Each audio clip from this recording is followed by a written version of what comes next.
राधे राधे दोस्तों, स्वागत है आपका अपने चैनल पर। कैसे हैं आप?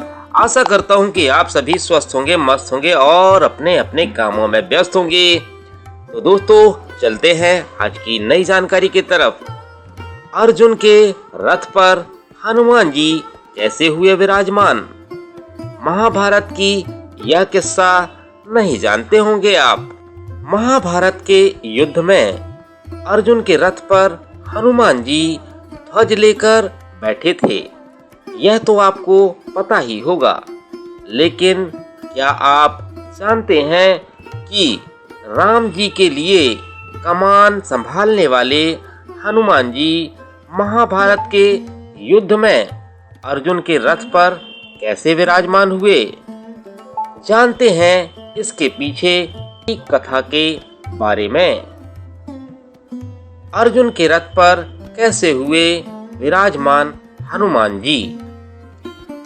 त्रेता से ही राम जी का नाम लेकर हनुमान जी चिरंजीव रहे और ऐसे में एक दिन रामेश्वरम के पास उनकी भेंट अर्जुन से हो गई।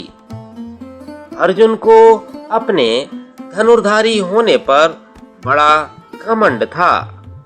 हनुमान जी से मिलने के बाद उन्होंने कहा कि प्रभु, आपने त्रेता युग में अपनी सेना के साथ मिलकर ये पत्थर का जो सेतु बनाया, अगर मैं होता तो अकेले ही अपने बाणों से ऐसा सेतु बनाता कि बिना टूटे उस सेतु से सभी बहुत आराम से उस पार कर लेते। ऐसे में श्री राम ने क्यों नहीं ऐसा सेतु स्वयं बना लिया?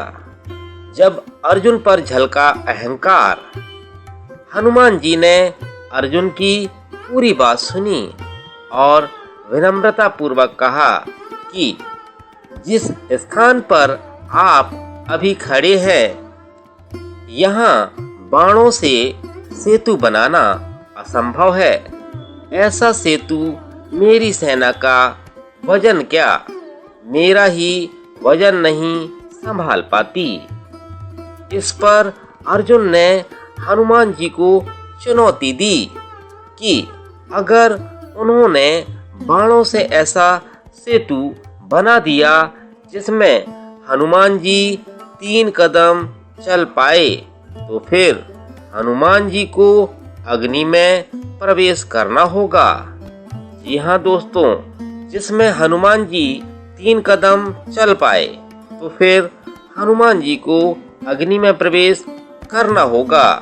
और अगर हनुमान जी के चलने से पुल टूट गया तो फिर अर्जुन अग्नि में प्रवेश कर जाएंगे। हनुमान जी ने अर्जुन की चुनौती स्वीकार कर ली। इसके बाद अर्जुन ने उनके सामने ही एक सरोवर में बाणों का सेतु बनाकर तैयार कर दिया। हनुमान जी के वजन से हिला सेतु। हनुमान जी प्रभु राम का नाम लेकर उस सेतु पर चल पड़े, लेकिन हनुमान जी का पहला कदम पड़ते ही वो सेतु डगमगाने लगा।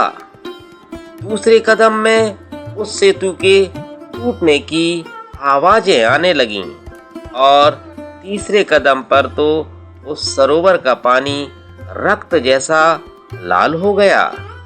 लेकिन अर्जुन के कहे अनुसार हनुमान जी सेतु पर 3 कदम चल चुके थे और अब उनके अग्नि में प्रवेश करने का समय आ गया था। जैसे ही वो अग्नि में प्रवेश करने वाले थे, वैसे ही वहां पर श्री कृष्ण अवतरित हुए। उन्होंने हनुमान जी को रोका और उन्हें समझाया कि दरअसल ये सेतु तो पहले कदम में ही टूट जाता, लेकिन मैं कछुए का रूप लेकर इस सेतु के नीचे लेटा हुआ था, 2 कदमों के बाद तो ये सेतु टूट गया था और हनुमान जी का तीसरा कदम असल में श्री कृष्ण के सिर पर पड़ा था। इसलिए सरोवर का पानी उनके रक्त से लाल हो गया। यह जानकर हनुमान जी को बहुत ही ग्लानि महसूस हुई और उन्होंने क्षमा मांगते हुए उनसे अपने पाप का प्रायश्चित करने का उपाय मांगा। अर्जुन भी ये सब जानकर निराश हो गए और दोनों ने भगवान से क्षमा मांगी। तब श्री कृष्ण जी ने दोनों को समझाया कि जो भी हुआ उनकी इच्छा से हुआ। ऐसे में मेरी यही इच्छा है कि आप कुरुक्षेत्र के युद्ध में हमारी सहायता करें। हनुमान जी ने उनसे पूछा कि वो कैसे अर्जुन की सहायता कर सकते हैं। तब उन्होंने हनुमान जी को अर्जुन के रथ के ऊपर ध्वजा में विराजमान होने को कहा।